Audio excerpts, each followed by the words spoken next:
నాన్న ఇంటి అల్లుడిని పట్టుకొని మర్యాద లేకుండా వాడు వీడు అంటున్నారేంటి? అతనేం చేశాడో తెలిస్తే నువ్వే అతని మెడ పట్టుకుని బయటికి గెంటేస్తావు. అంతగా నా భర్త ఏం చేశాడమ్మా? ఏం తప్పు చేశాడని గెంటేస్తారు? వాడు హంతకుడే నా ముని మనవణ్ణి చంపాలనుకున్నాడు. హా, మా ఆయన హంతకుడైతే మరి నువ్వేంటమ్మా? దేవతవా? ఆ అహల్యని మా ఆయన కంటే ముందు చంపాలనుకున్నది నువ్వు కాదా?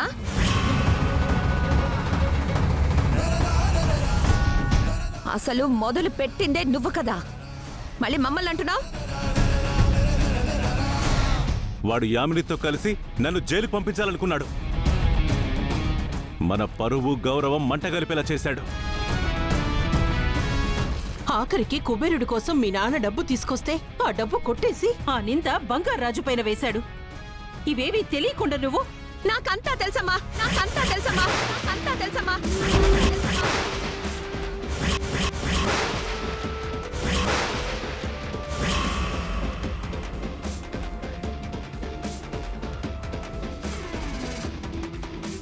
ఏంటి ఇదంతా నీకు తెలిసే జరిగిందా?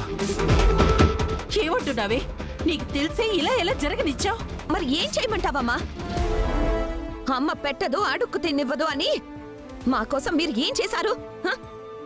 అందుకే మేము చెయ్యాల్సింది మేము చేసాం. నీకు పెళ్లి చేసి మీ ఆయన్ని ఇల్లరికం తెచ్చుకున్నాం కదా, ఇంకేం చేయమంటావు? ఇల్లరికపు అల్లుడిని ఇంటికి తెచ్చుకుంటే అంతటితో అయిపోతుందా నాన్న? అల్లుడికి తిండి బట్ట ఇస్తే సరిపోతుందా?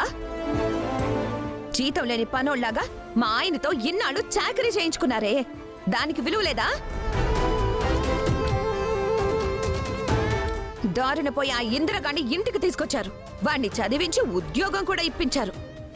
లక్షలు ఖర్చు పెట్టి వాడికి పెళ్లి కూడా చేయాలనుకున్నారు.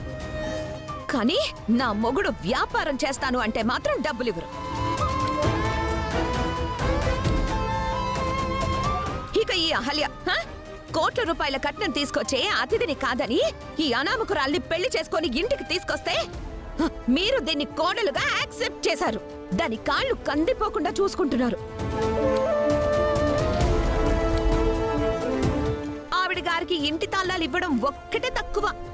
మేము బాగుపడతామంటే మాత్రం చిల్లి గవ్వ కూడా ఇవ్వరు. బయట వాళ్ళని ఒకలాగా ఇంట్లో వాళ్ళని ఇంకోలా చూస్తున్నారు. ఇక ఈ నాన్నమేమో ఇంకా పుట్టని తన ముని మనవడి కోసం నా కొడుకును అవమానించింది.